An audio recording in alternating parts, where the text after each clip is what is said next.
Hi, everybody. I'm Holly Stoppit, and I'm here in Bristol in the southwest of England. And it's a drizzly, gloomy night, but I've got a lot of lights in my little space. I've got all my candles lit, and I've got my dinosaur fairy lights from Asda, by the way, if you live in the UK. So here I am, ready to deliver this webinar for you tonight. I'm really, really pleased to be here. So I am a workshop facilitator and a drama therapist, and I create group workshops for adults, bringing together body-based play and meditation and humor and art and writing and creative reflection, and to help people explore the human condition. Dun, dun, dun. So that's a little bit about me. I'm learning a bit about you in the chat box. My chat box is over here. So when I'm reading, I'm not going to be looking at the camera like that. So lovely to see your names, lovely to see where you're calling in from. Please feel free to, yeah, at any point during this session, feel free to chat away and I'll grab bits of chat when I can. It's really useful. It's quite weird, these webinars. I can't see anybody apart from myself. So it's lovely to know that there's people out there. So feel free to comment whenever you like or ask questions whenever you like. So here we go. This session is called Exploring Childlessness Through Creative Approaches to Internal Family Systems. If you're like, what's that? What is internal family systems? Well, it's one of many forms of therapy that believes that we are all made up of many parts. So you've probably heard of the inner critic. Most people have got one of those, and the inner child. Well, some people have got lots of them, but also there's the inner teenager. You might have an inner diva. You might have an inner academic. You might have an inner procrastinator. You might have all manner of parts. And so these parts all have different wants and needs. And this can cause internal conflict and external conflict. So IFS is about getting to know these parts, getting to find out what they're up to, what they're feeling, what they need. And through this process, we can support the parts to live more harmoniously together. So this session is just a little taster of some of the things that have been supporting me through this journey of coming to terms with being childless. And I'm not there yet, just to let you know, I'm nowhere near happy, all fine with being childless. I'm definitely in the process. But I want to tell you a bit of my story. I want to tell you how IFS has been helping me. And then I want to offer a little experiential so you get to see the parts that are around for you around this theme of childlessness. So you might want to have paper and pens handy, art materials. You might want felt tip pens or crayons or paints. You might want to get a nice tasty drink, and you might want to grab a box of tissues because you never know when the tears are going to come. So just to let you know that everything in this session is an invitation. And you're free to say yes or no, or actually, I prefer to do it this way. So please feel free to adapt the material to suit your needs tonight.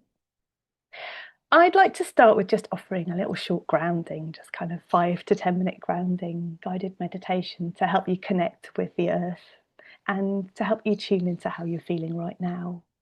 And this will support us later in the session as we go into the experiential as well. So if you like, and you don't have to do this, you can just completely ignore me and do your own thing. But if you like, just noticing the parts of your body that are currently in contact with the ground. So parts of your legs, parts of your bum, feet,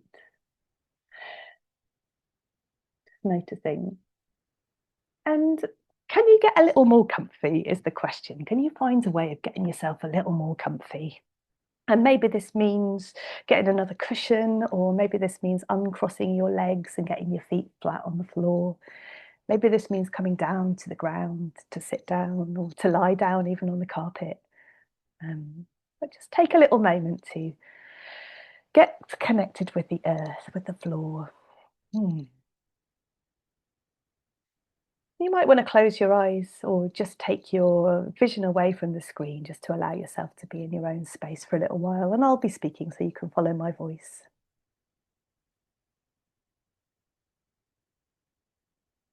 You might want to do some out breaths. So breathing out a little bit more than you usually do, just really allowing that breath to flow out of your body. There might be a sigh with that, or a yawn, or any kind of sounds. Just releasing with that out breath. And maybe while you're doing these releasing out breaths, you'll notice yourself coming into closer contact with the ground. Maybe you can feel your body sinking more into the earth, letting go.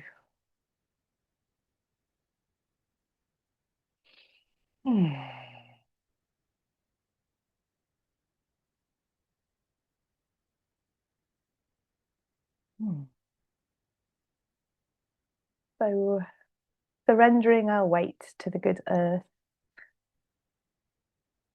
who can hold us, support us, cradle us. And at the same time, feeling a sense of the length of your spine. So if you're sitting up, maybe feeling a kind of uprightness in your torso.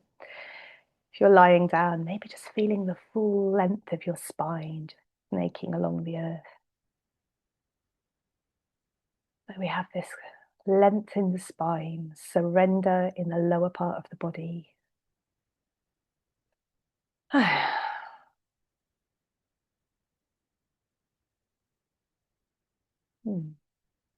Just noticing your hands, just feeling into your hands for a moment and noticing any sensations you can feel. Maybe you can feel the connection between your hands and your legs. Maybe you can feel the connection between your hands and each other.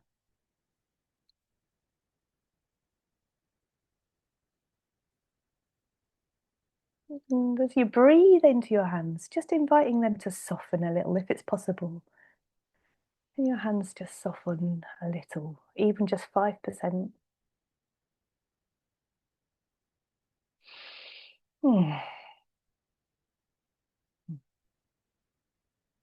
And scanning up through your arms now all the way to your shoulders, and just feeling your shoulders right now, just noticing if there's any tension in there, and feel free to just kind of wiggle them a little bit, roll them around, or maybe even offering yourself a little shoulder massage to see if we can encourage our shoulders to relax a little, to soften a little. We hold so much, hey, in our shoulders. And here's an opportunity for us to just see if we can put that down for a short period of time. Allowing there to be some space between your shoulders and your ears. Yeah. Feeling into your face. Noticing the natural expression on your face right now. So feeling from the inside. Maybe you're noticing some tension in your face, and feel free to just bring your fingers to your face and just offering your face a little massage, maybe in the forehead or in the muscles around your eyes or in your jaw, maybe getting right in there with your jaw and seeing what we can do to help to release a little tension from the day. Just noticing the quality of pressure that your face is enjoying. And just allowing your face to soften if it's possible, might not be.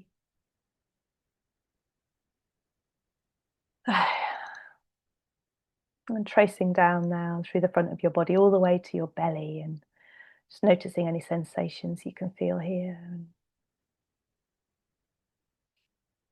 just allowing the breath to soften your belly from the inside. Little softening, if it's possible. Relaxing, releasing.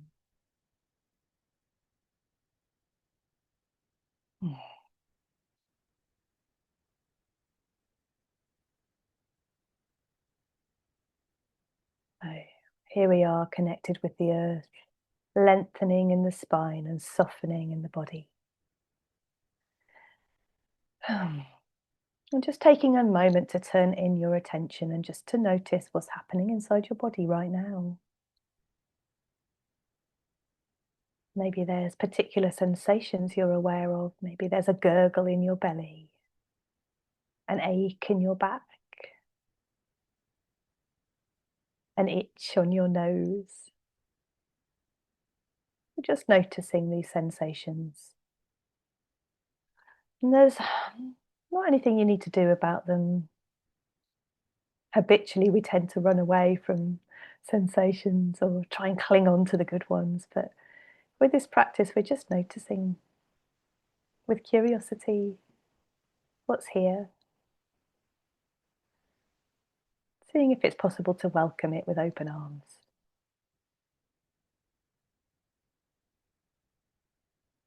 Hmm.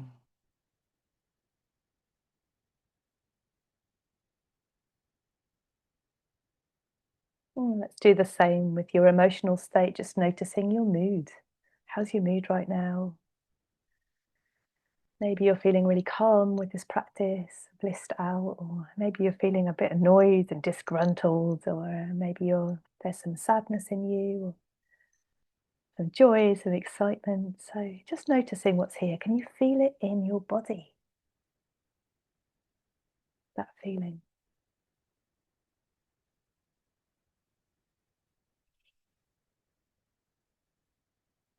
Just welcoming it.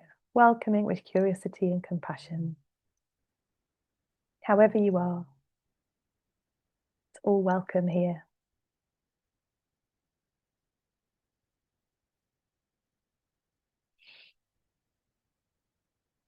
So, however your body, however your emotional state, let's come back to our connection with ground and feeling the length of your spine, and maybe just having a little bit of a stretch or a wiggle or a shake or bringing your hands in contact with your body and just gradually starting to bring yourself back to this space that you're in. Maybe just having a little look around your space and allowing yourself to take in the shapes and the colours.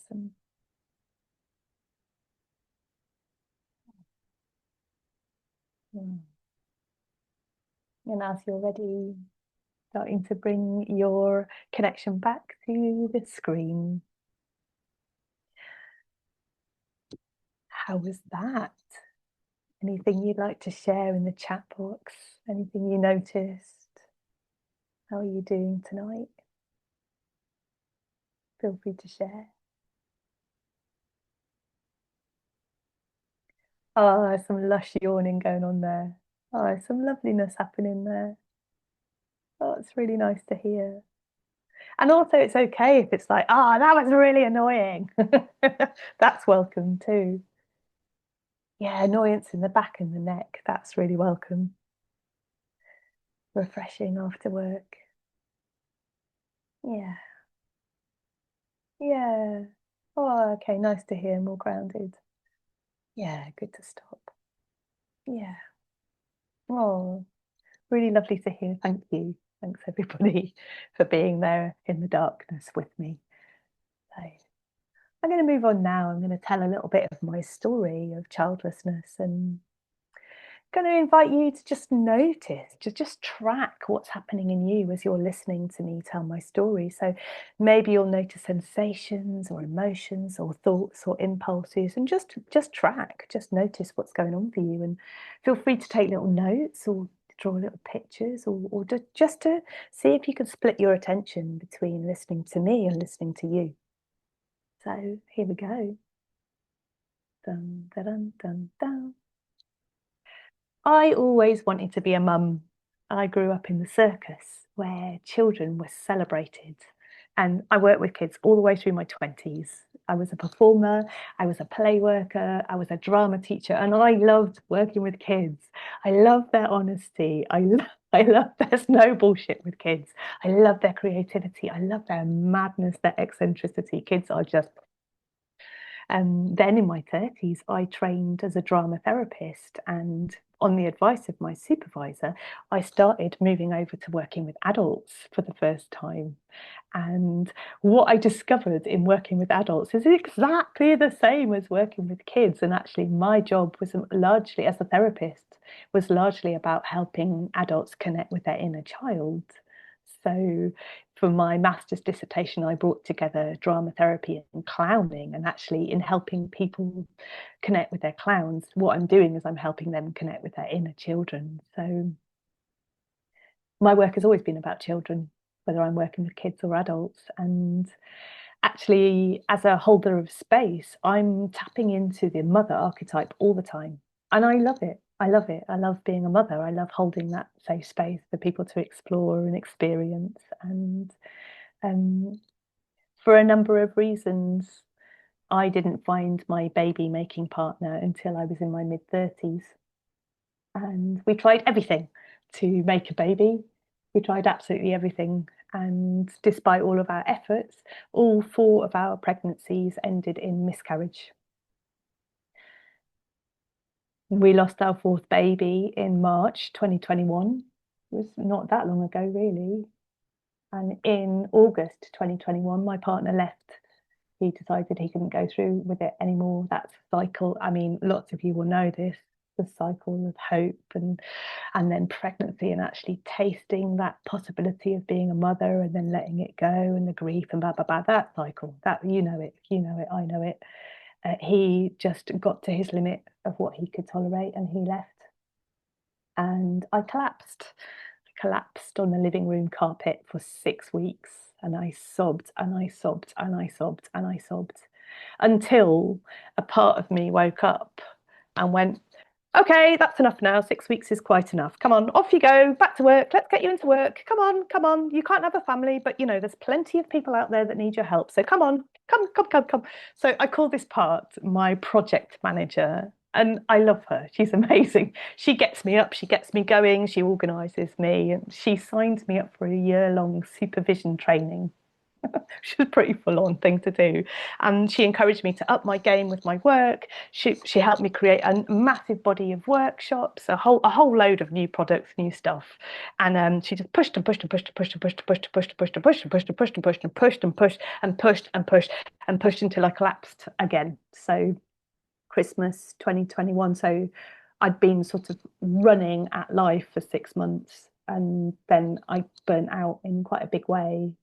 And I spent Christmas 2021 with the living room carpet again, my old friend, the living room carpet, and my inner critic, who's a very, very old friend of mine. And my inner critic was just like, oh, look at the state of you. Oh, just look at you. You're pathetic. You can't have a baby. You can't retain a relationship. You can't even keep it together to go to work. What's the point? What's the point in you? And so this voice was berating me and berating me and berating me until this kind of despair came out. And I just sobbed and I sobbed and I sobbed, total despair, until my project manager just couldn't take any more of that. And she was like, no, no, no, no, no, no, no, that's enough. That's enough to spare. Come on, come on, come on. We've got to get you out of this. We've got to get you some structure. We've got to get you some safety. We've got to get you, we've got to get you some containment. We've got to get, and she started Googling.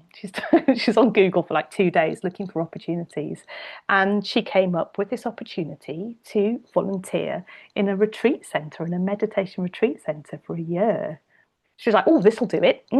Yeah, you'll have community, you'll have containment, you'll have a role, and you'll have space in nature to be able to really process all the stuff that you're, okay, let's do that. So 6 months later, my project manager has managed to get me all packed up, moved all my stuff into storage, and I moved to Devon to volunteer at a retreat centre. So it was great. It was great. There was that containment, there was that community, there was space, there was nature, and there was time.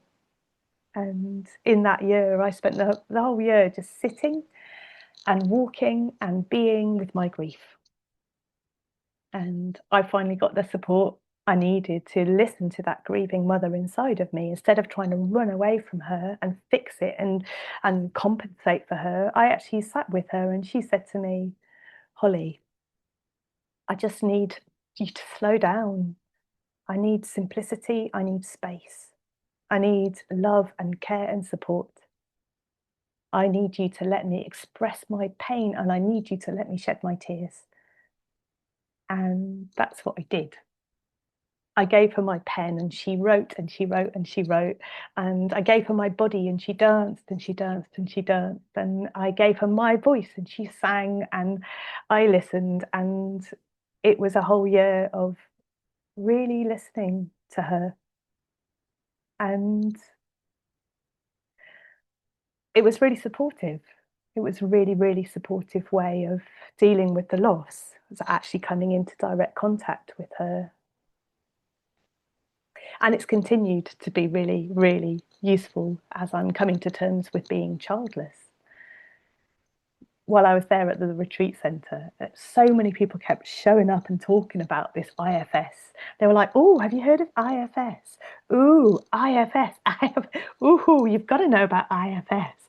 And I was like, "Oh, like I've already been learning about parts for 25 years in various different practices. I've been studying voice dialogue and Landy's role theory and Jung's archetypes. I've been learning about parts." But they were like, "Yeah, but this is IFS." So eventually I was like, "Oh, okay." I read the book. I read Richard Schwartz's No Bad Parts. And I was like, all right, kind of cool. It's got some lovely structure to it. It's got some lovely methodology to it. And it's got some lovely clarity to it that I haven't found in any of the other modalities I've trained. Oh, all right, it's quite cool. So I ended up training in IFS. I did my level 1 in October 2023. And for the last 2 years, I've been finding ways to kind of weave IFS into my work and my life. And it's been such a support for helping me come to terms with childlessness. And also, it's something that I offer to others through my workshops and through my one-to-ones. So that's just a little snapshot of my story. Obviously, there's more, but yeah, I'm quite intrigued to know how this landed for you and yeah, what came up for you while you were listening. And I'm going to have a little check of the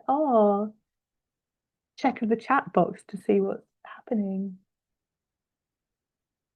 Adults are just children with coping strategies. That's a brilliant quote. That's a really brilliant quote. Thanks for that. Thanks for that. Oh, I'm getting a lot of hearts. I'm getting a lot of tears. I'm getting hearts and tears. Oh, and the prayer hands and nature. There's lots of leaves there. Yeah. Yeah. Yeah. Thank you. Thank you. Thank you. Yeah. Somebody else knows the project manager. Yeah. I think we all know the project manager a little bit. Oh, oh, thank you. Thank you, everybody, for meeting me in my story with your experience. That really touches me. That's the first time I've told this story out loud. I mean, I write, and obviously I talk to my friends, but this is the first time I've told that story on a public platform. Fancy that. Yeah. Oh, thank you for the heart. So, yeah, we're going to move towards an experiential way you can get to know some of your parts. But yeah, maybe just spending a little moment, just really listening into what your system needs, because I'm really getting that you're resonating with my story, and maybe just taking a little moment to just offer a little kindness, maybe just bringing your hands to your body and maybe just softly saying to yourself, I'm here, I'm here. Mm, mm,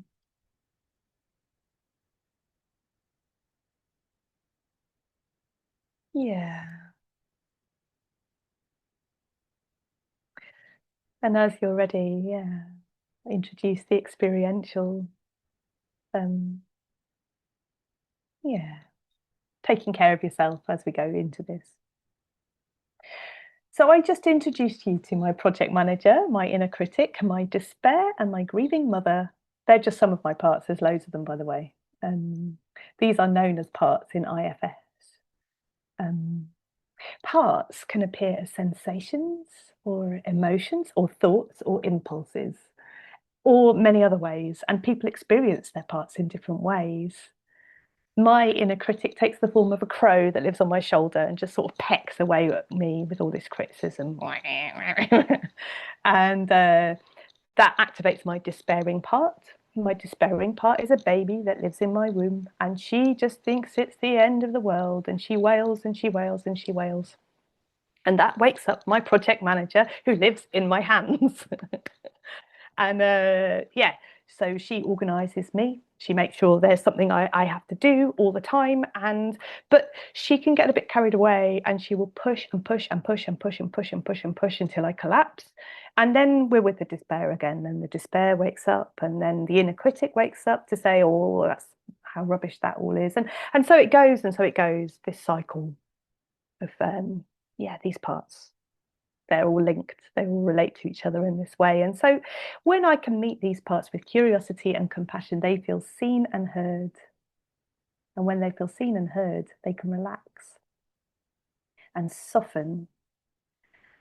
And when they can relax and soften, they give me a bit of space so the crow can step back and the project manager can take a little break and go on a cruise or whatever she needs to do. And then this despairing one can relax, and then I can get to my grieving mother part. Then I can be with her and give her what she needs, which is my attention. That's all she needs. And so that is the work I've been doing for the last couple of years, and that's the work that I offer other people as well. And we're just going to dip our toe into this tonight because we've only got half an hour left of this session, and I want to give a little bit of time to kind of wrap up at the end. And so this is going to be a guided meditation to explore some of the parts that come up for you around childlessness. You might want to have paper and pen handy, or art materials, tissues. And again, all of this is invitational. Feel free to veer off the path and do your own thing at any point. Yeah. But yeah, if you feel willing, if you feel intrigued, then let's take a moment to come back to the ground and yeah, and close your eyes if you like, or just soften a little.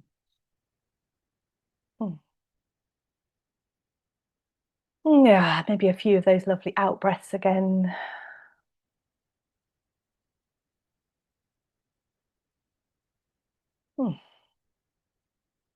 And just to say, at any point, if this gets too much, just feel free to come back to the ground, the simplicity of your connection with the earth, or your breath.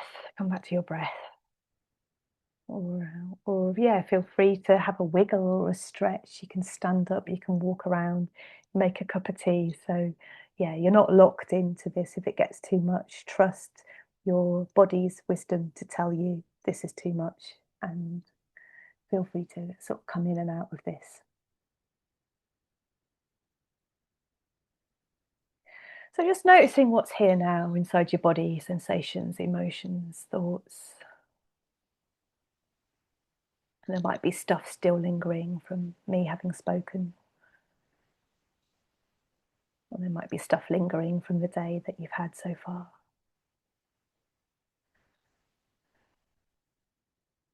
So again, just welcoming it all.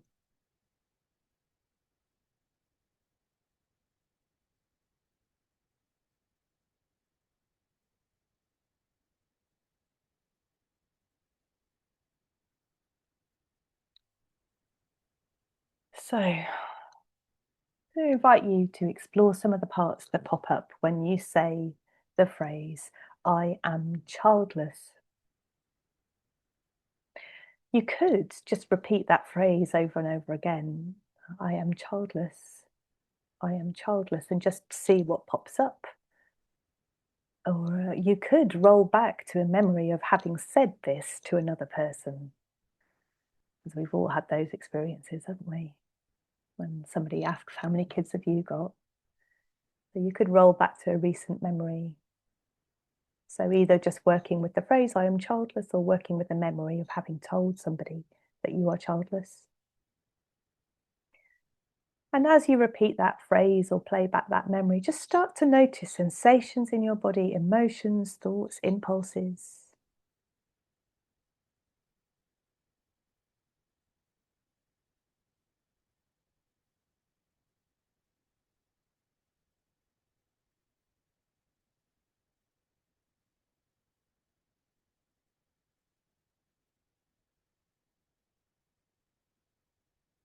And once you've got a sense of everything that's here, we're going to start zooming in on these one at a time.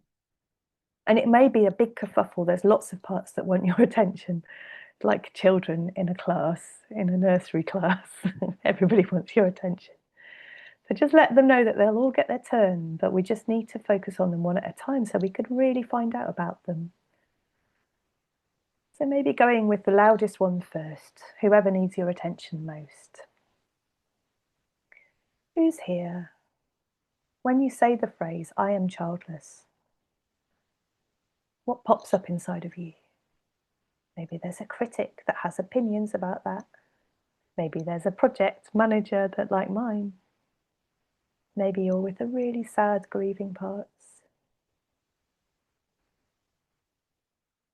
Or maybe you have other parts that want to get the hell away from this. One that wants to scroll, one that wants to drink, one that wants to do anything but this. So that's all part of this. That's all part of this investigation. Just notice who's around.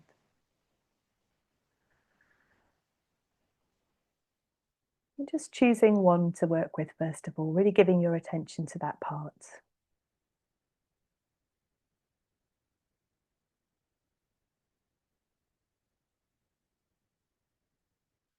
And if there are other parts kind of crowding around, just ask them to step back if they can. Just ask them to step back so you can do this piece of work. And if they can't, then maybe they need to be your focus part to begin with. So whoever needs your attention most, let's go there.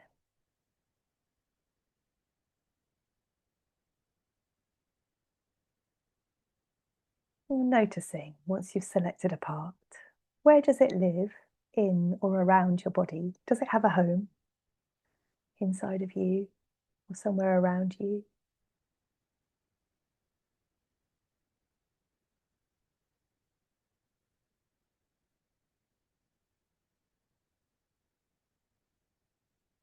And as you breathe into this place, start to notice a few features of this part. What does it look like?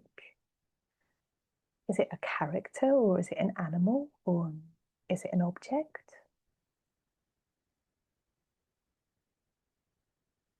Does it have a particular colour or sound, temperature?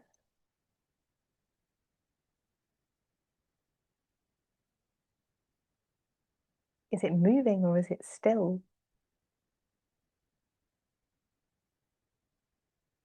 And as you breathe into that part, giving it your full permission to just be here, to just let you see it. Just see what else you notice about it.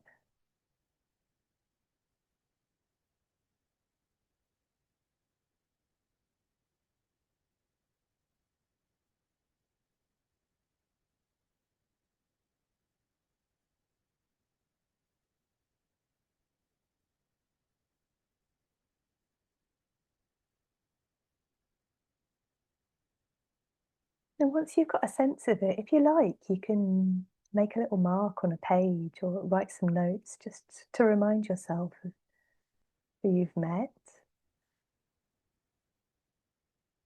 Could just be a little symbol, a word.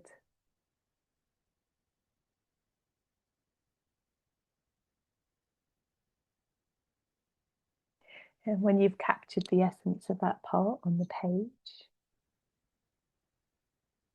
you can come back into your body and you can start all over again, dipping in, noticing who's here.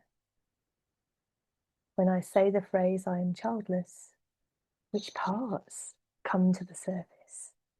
And so I'm going to let you do this in your own time now, and I'll feed in a little bit of a little few things every now and then, but just working with your own parts in your own time, asking who's here, really diving in to notice a few of their qualities, making a little note, starting again. I'll just give you a few minutes with that, maybe just 3 minutes.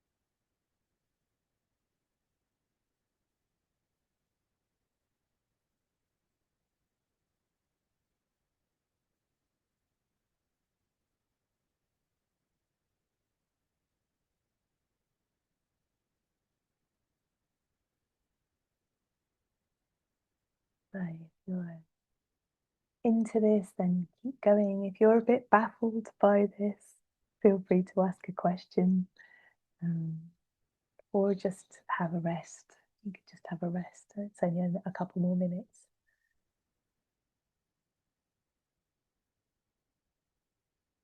It's funny not being able to see you.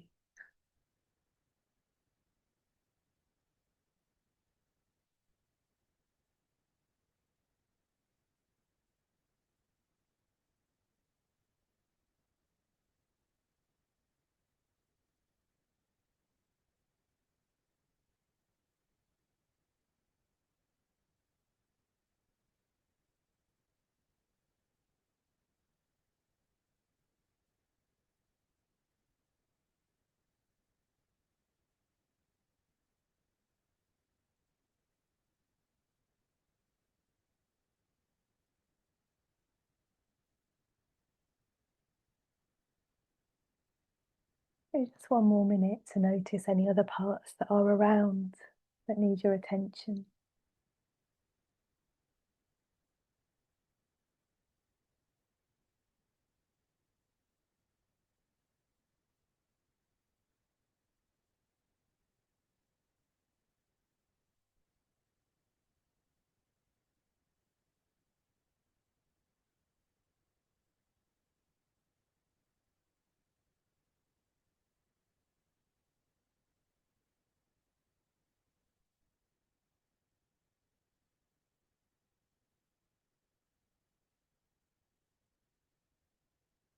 And if this feels authentic to you, as we move towards the end of this exploration, you can thank your parts for showing up.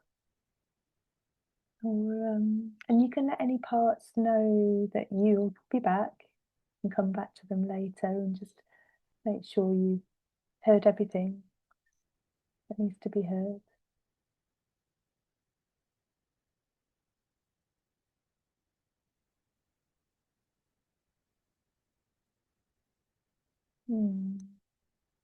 But as you're ready, coming back now to the here and now, feeling the ground beneath you, feeling your body, maybe have a little stretch, or maybe bringing your hands to your face and rubbing your hands together just to bring yourself here, back here, here. Yeah. There's another little part to this that we'll get to in a moment, but yeah, if there's anything you want to share from that, feel free. Any discoveries you made, anything you noticed about any of your parts.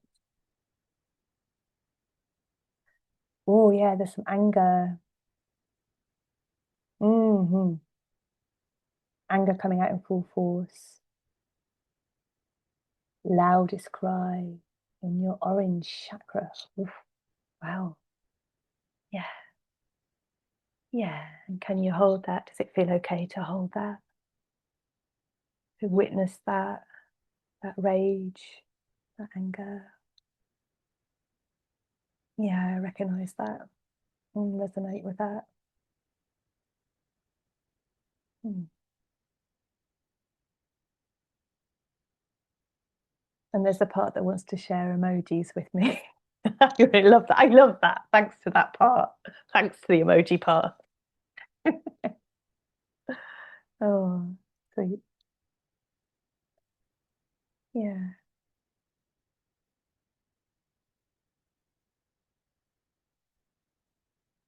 Oh, yeah.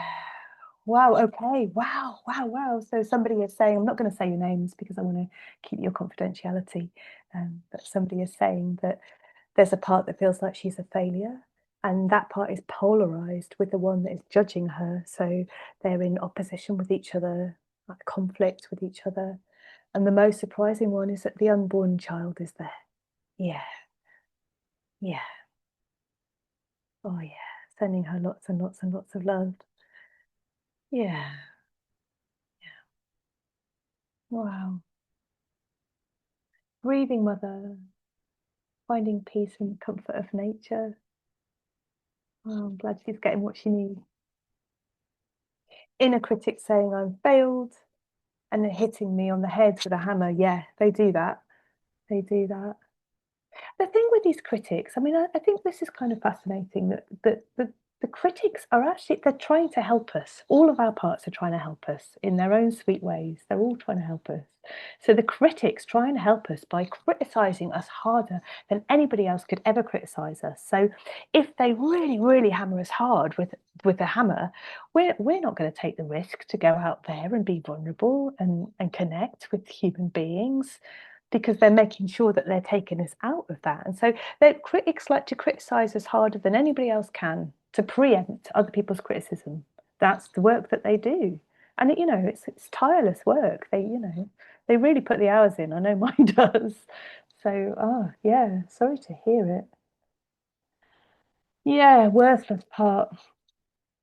Oh, somebody who's been silencing grief for so long. Yeah. But we have to, right? We have to just get on with it. We have to just get on with life.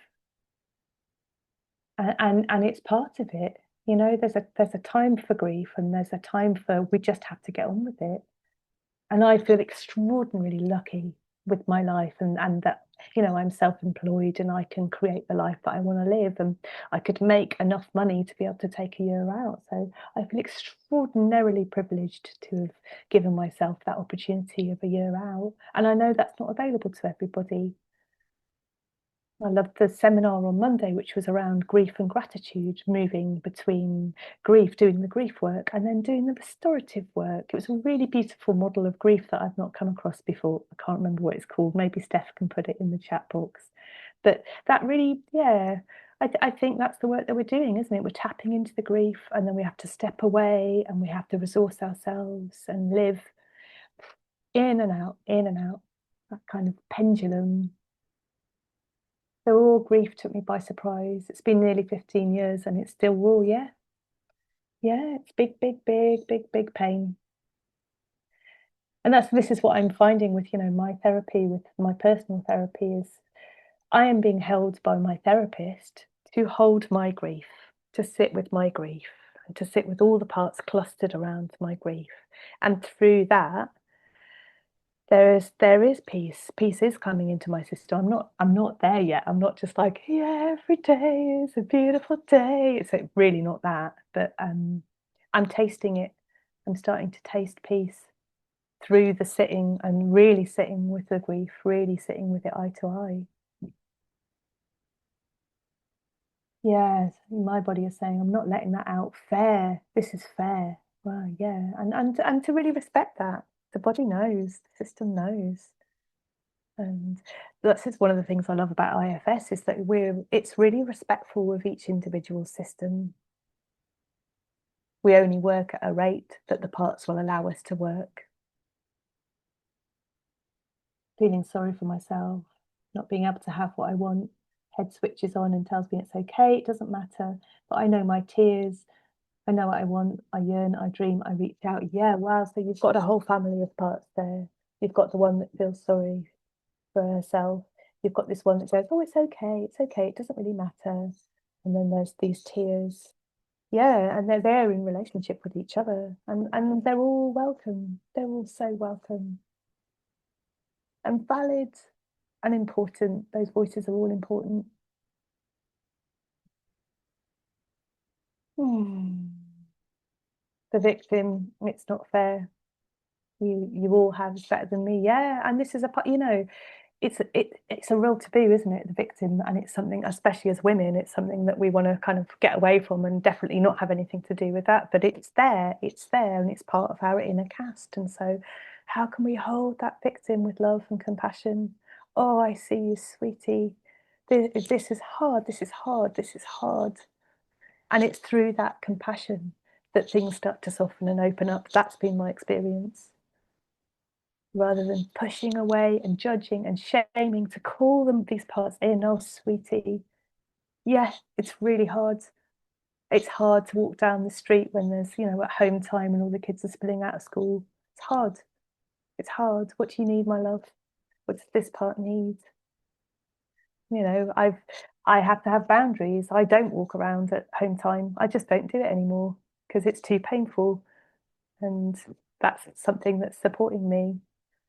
So yeah, I guess that question, what do you need, my love? Dropping that question.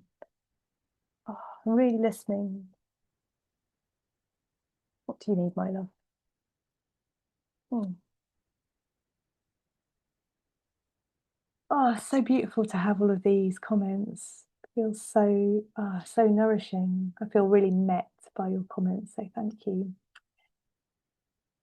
And yeah, I feel like we're not going to get onto the second part of this exercise. I can tell you what we were going to do, but I think we haven't really got time to do it because actually there's enough that's coming out through this exercise.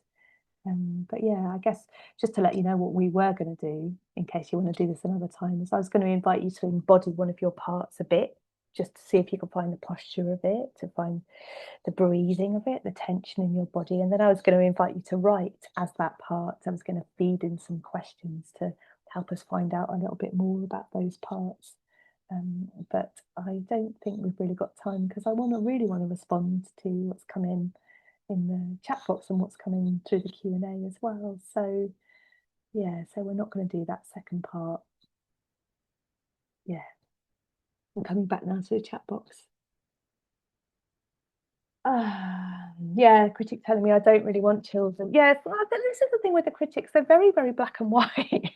They're very black and white. They're very right and wrong, good and bad, black and white. And actually, when you really get to the roots of the critics, they're often very, very young. They're often, the critics are formed in your system at a young age. And the critics come into your system to help you behave in a way where you're going to be accepted by your community, by your family, by your school. And so the critics hold that line. They make sure that you behave in a way that's going to get you accepted. And when we turn our attention towards the critics and start learning about them, they're so young. They're often just, 4 or 5 or 6. So they are the age when you first needed that protection, when you first needed to, you know, limit yourself in a way to be presentable. And this black and white, right and wrong thinking is very, very young because we know as adults, we know things are complex. This thing about you didn't even want a kid. I mean, it's complex, and there's loads more nuance. And so they come up with these very ham-fisted arguments. And once you start actually really looking into it, these arguments tend to just fall apart because there's no substance to them. Life is complicated. It's not it's not an either or. There's so many, there's a spectrum. And yeah, yeah. I wonder what your critic would say if you were to question them a little bit more about, yeah, where they're getting this information from. Questioning, sadness, regrets, anger. Yeah, yeah, and I'm curious about the relationship between all of those parts. How do they all interrelate, or what triggers what? And yeah, and you can kind of start anywhere in that cycle as well. You could start with any of those parts to know them a little bit more. Because when we leave them in the unconscious, they just do this. They just go on automatic and just trigger each other in these little whirlwinds of that's my experience. And so actually, IFS sort of interrupts those cycles and goes, hang on a second, what's actually going on here? Like, what's everybody frightened about? What do you think is going to happen? And actually coming in with those questions, the parts are often like, what? Well, hang on a second, I wasn't expecting to see you here. Interruption. Oh yeah, thanks, Steph, for putting that link in. So that what I was talking about earlier, that grief and gratitude model was the talk was called Making Space for Grief and Gratitude on Your Healing Journey, and it was from Monday earlier on this week. I would recommend that one. I'm feeling fully suppressed grief. I was running away from. Yeah, yeah, and we do. And we have to, back to this, We have to keep going. And it's spaces like this that allow us to really come into contact with our grief because we're with allies, we're with other people who've had similar experiences. And It's very difficult. I found it really difficult to really be with my grief. All of my friends have got children. Pretty much all my friends have got children. All my siblings have got children. I'm one of six. And it has been really difficult for me to share that with my community, and sort of tapping into these communities, the childless communities, has really helped me to begin to sort of, yeah, to begin to sit with it. It's not easy. Something coming in. Yeah, so somebody's saying Richard's thoughts encourages us to ask the question, what is the part protecting? And then ask the part to step out of the way and be with the part it's protecting and hiding. Then when we're with the exiled part, asking it what it needs and what it wants me to know, and find its happy place and reparent it. So yeah, that's kind of like the full IFS thing. First of all, we meet the protectors. There are these protective parts that try to keep our exiled parts safe. And so we start with the protectors. We need to get them on side. We need to build trust with them. We need to do curiosity and compassion. We start to find out about them. They start to find out about us. And when they trust us, they can relax and soften back. And then we can meet the exiles that they're protecting. And so, yeah, for me, it was the grieving mother.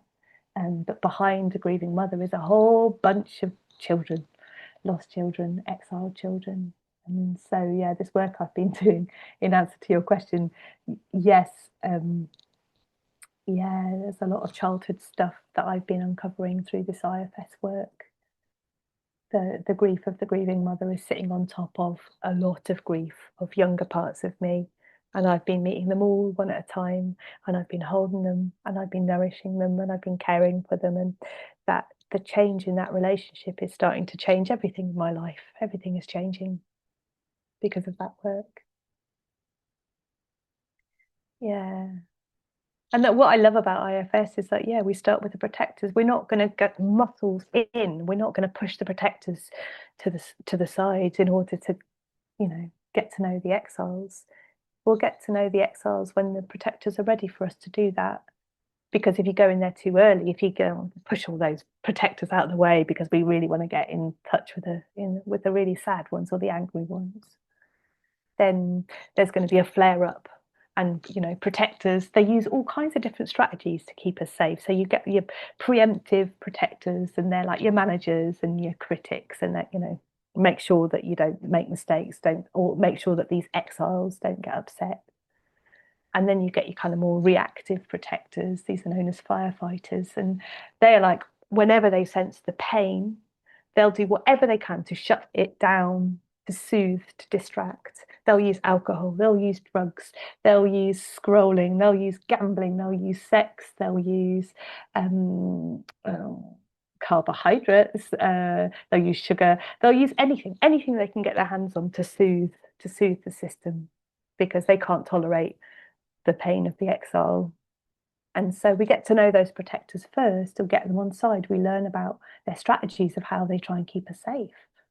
And then eventually we'll get down to the exiles and meet them and spend time with them. But it can take a long time. This process can really take quite a long time. A part that was relieved. Yeah, interesting. Big shock. Part of me never really wanted children and had been hanging out quietly in the background. Yeah, yeah, that's really interesting to uncover. And it's kind of taboo as well, isn't it? It's taboo in this culture where, like, we are women, we are built to be mothers, we must want to have children, and actually to be able to, yeah, detect that part in your system. Yeah, that's huge. And sending that part loads and loads of love, and sending you loads of love as well. That's kind of mega to find relief there in your system. Yeah. It's funny, isn't it? Like what happens on top of the relief? I guess for some people, there's a part that feels relieved, and then immediately a judgmental part will come in, and this judgmental part has taken on the cultural burdens of our time, of the messaging around you should want a family, you should want children, and so often we internalize those voices, and they become parts inside of us. And so, yeah, I'm kind of intrigued to know, is is the relieved part, has she got space in your system? Um, yeah. Or is he kind of under attack by more judgmental parts? And the work of IFS really is to separate out the parts, to meet them one at a time, so that we can give our undivided attention to each part, to really learn about them, to support them, to offer them love. Yeah. Hmm.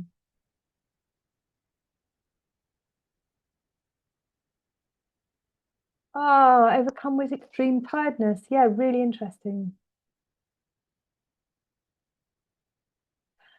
Right. So you've got a project manager too. Somebody here has got a project manager that just keeps you go, work doesn't let me be still and quiet. Go, go, go, go, go. Yeah, there's safety in that. There is safety in go, go, go, go, go. I know it too. I know that safety. And then this tiredness that comes over, that could be a part as well. There could be a part that's just in relationship with the push, push, push, push, push, push, push, push, push, push. And then another part goes, oh, that's enough. That's enough now. Switch it all off. So yeah, it could be that you've got a little duo of parts there in relationship with each other. Mm. Shameful part. Yeah, you're not a proper woman. You're not a proper adult. Yeah, I know this one. And again, this part, I know it might feel really weird, but this part also needs our compassion. This part also needs our love. So these more critical parts, we kind of just want to push them away and say, get out, get out. But what if we were to draw those parts in and say, oh, I hear what you're saying. I hear what you're saying. Why are you saying that? Where's that coming from? What are you trying to do there? You're telling me that I'm not a real woman, not a proper adult. How is that? How are you trying to help me with that? Mm. And again, that's like it's a cultural burden, isn't it? It's not just you and your system. This is something we've inherited from our families. This is something we've inherited from our culture.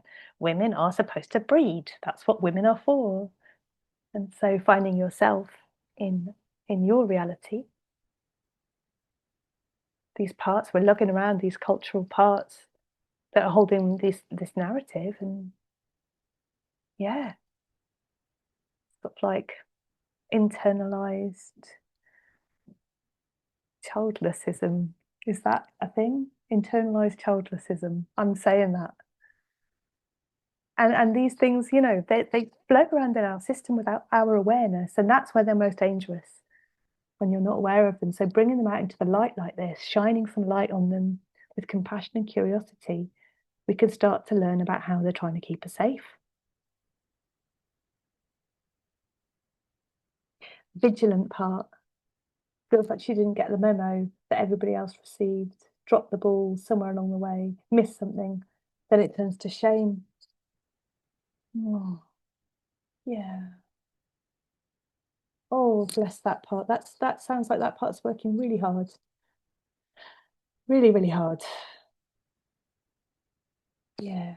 And then, yeah, really recognizing that relationship with shame as well. The harder that part works, that vigilant, need to know everything, need to be everywhere, need to see everything. And shame is actually, what shame does is it isolates us, it pulls us away, it pulls us out of connection, it pulls us into our own little worlds. And that's its function, that's how it's trying to help. It goes, that out there is too dangerous, so I'm going to get you on your own, where it's just you. Um, so I can see how those two parts relate to each other. You've got one part that's like scanning, scanning, scanning, looking, looking, looking, and then there's the other part that goes, no, that's enough. And so they're in relationship with each other. And so yeah, the work in IFS would be to get to know those parts one at a time. And there's a lovely thing they do in IFS where they offer a room. You can say to one of the parts, where would you like to be that's lovely and comfy? And you can just sit there for a little while I do this work with this other part, and then I'll come back to you. And this can really work wonders when you haven't got your parts at each other's throats, being able to separate them and work with them one at a time. And so, yeah, it really kind of steadies the system. So I've noticed that we've just come to 8:03 and there's still more messages, and I really want to respond. I really want to respond to these messages because I'm so grateful for you sharing. Ah, yeah, somebody else is relating to the fatigue. Yeah, yeah. Here we go. My joy is not accepted by other parts because the others are so connected to my unfulfilled wishes. It's nice that there is joy and there are so loyal parts. Even they are not so clever sometimes. Wow. Yes. And I get that. I get like suffering is serious. It's serious business, suffering, and we have to really attend to the suffering because it is fucking sad. This is like the saddest thing in the world. So joy can be incredibly taboo. But thinking back to that model of gratitude and grief and restoration, we need joy. We need joy. I need joy. Because how the fuck do you stay with your grief? How the fuck do you do that work without refueling yourself, filling your tanks? And joy is the thing that does that for me. And I'm very lucky because I used to be a clown, and it's very, very easy for me to find joy. I feel incredibly privileged, incredibly lucky, and I can find joy in every moment. Oh, how lucky I am. And I wish it for everybody because I think it is really sustaining to be able to, even just small moments of joy, like just to look at a flower or to feel the raindrops on your face or to yeah, eat something that you really love eating, but let yourself really taste the flavors of it. And these little tiny moments of joy, I think they really do build up, and they are really important to support us in dealing with this work because this is work, right? This is work we're doing, being childless in a culture that is geared towards families. It's work. Yeah.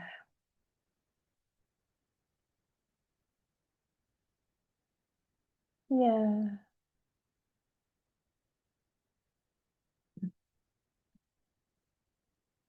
Oh, thank you. Thank you. Oh, thank you so much for all your messages. This has been so wonderful to share this with you. And yeah, I hope it's given you a good taste of IFS and how it can be useful for people on the childless journey. And enjoy the rest of the week. Thank you and goodbye.